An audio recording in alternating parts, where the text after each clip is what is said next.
नमस्कार दोस्तों, मैं सीताराम शर्मा हिंदी एंड संस्कृत क्लासेज में आपका स्वागत है। आज हम हिंदी व्याकरण में अलंकार पढ़ेंगे, तो चलिए शुरू करते हैं।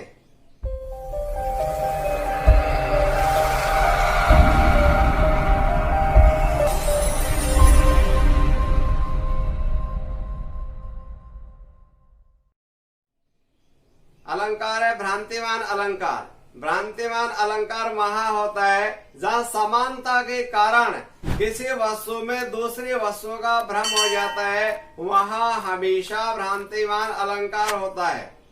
भ्रांतिमान अलंकार में कोई समान चीज दिखाई देती है और उसके कारण मन में भ्रम हो जाता है।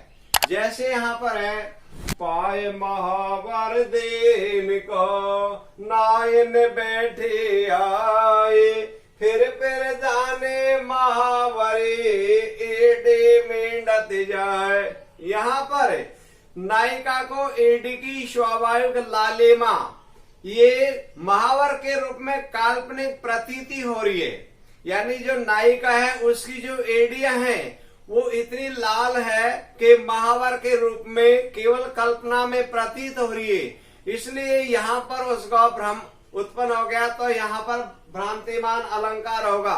आगे उदाहरण है, नाक का मोती अदर कांति से, बेज दाडिम का समझकर भ्रांति से, देख उसको ही हुआ सुख मौन है, सोचता है अन्य सुख ये कौन है।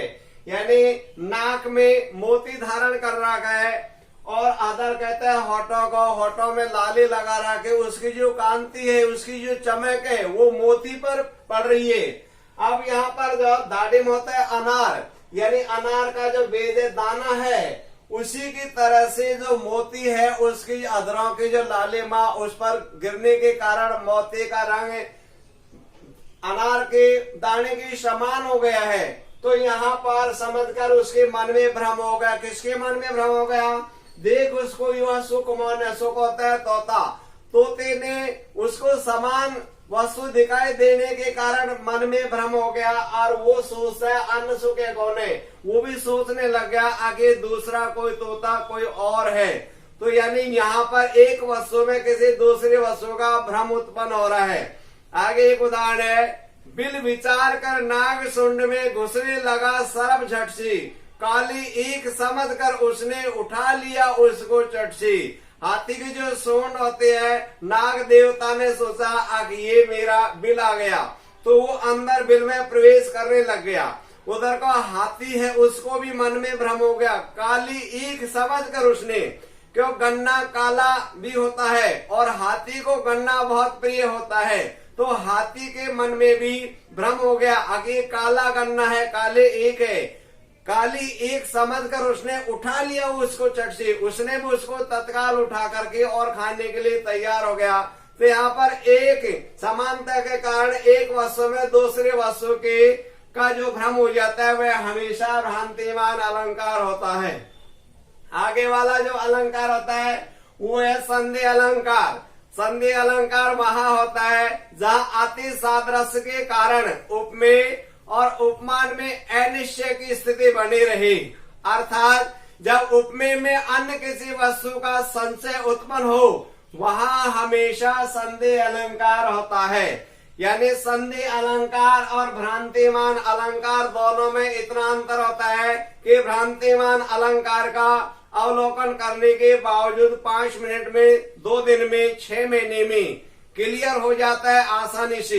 लेकिन संधि अलंकार वह होता देखने के बावजूद भी आजीवन मन में संदेह बना रहता है, वहाँ हमेशा संधि अलंकार होता है। जैसे सारे बीच नारे है कि नारे बीच सारे है कि सारी की नारे है कि नारी की ही सारी है।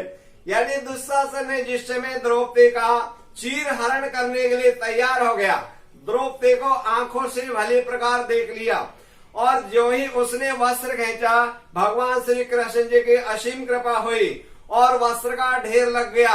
दुशासन का बाहुबल था वो थक गया, तो मन में संदेह हो गया और वो सोचने लगा कि साड़ी के बीच में नारी है या नारे के बीच में से साड़ी थी, या नारे की या साड़ी की नारे बन गई, या नारे के ही साड़ी होगी।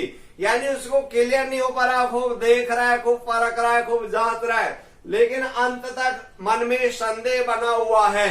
यहाँ पर जैसे मान लिया जाता है वह पंडित है कि मूर्ख, यहाँ पर क्लियर नहीं हो पा रहा, एक सेकंड में तो विद्वता जैसी बातें कर रहा है और कुछ ही मिनटों में वो मूर्खता जैसी बात कर देता है। हमेशा संधि अलंकार में छोटी की, ये वाले छोटे के का प्रयोग वाचक शब्द के रूप में होता है, और हमेशा अथवा दो शब्दों का प्रयोग किया जाता है संधि अलंकार में। कहीं पर भी आपको छोटे के देखते हैं अथवा देखता है, वहां समझ लीजिए कि संधि अलंकार है। आगे उदाहरण है, दिन है अथवा रात, यानी क्लियर नहीं हो पा रहा, दिन है अथवा रात। मान लीजिए अपन को 20 मिनट में ले जाया जाए, या प्रातः काल से लेकर के और सायंकाल तक सूर्य यानी बादलों में ढका हुआ हो, घनघोर घटाएं हो, तो आसानी से क्लियर नहीं हो पा रहा, तो अन्य उपमेय में किसी वस्तु का संशय उत्पन्न हो जाता है, वहां हमेशा संधि अलंकार होता है। एक आपका और अन्य उदाहरण बता रहा हूं, कजले के कोट पर दीप से का साथी कि श्याम गण्य मंडल में दामनी की दौरा है, यामिनी के अंक में कलाधर की कोरिये की राहु के का मंद पे करोल के तू तारा है, शंकर कसोटी पर कंचने की ले गया के तेज में ते मेरे के हिम्बे तीर मारा है, काली पाटियों के बीच मोहनी की मांग है, काली पाटियों के बीच मोहनी की मांग है कि ढाल पारे का नकाम देव का दुदारा है, कजल के कूट पर दीप जी का सोते के श्याम गण मंडल में दामनी की धारा है। यहाँ पर जो 4 पंक्तियां बोली गई है, वहां हमेशा छोटी की ये वाचक शब्द के रूप में प्रयोग हो रहा है, तो ऐसी जगह हमेशा संधि अलंकार होता है। दोस्तों, अगर आपको ये वीडियो अच्छी लगी तो आप इसे लाइक करें तथा हमारे इस चैनल को सब्सक्राइब करें, और इस टॉपिक में किसी भी प्रकार के आपका कोई प्रॉब्लम हो तो आप हमें कमेंट करके अवश्य बताएं।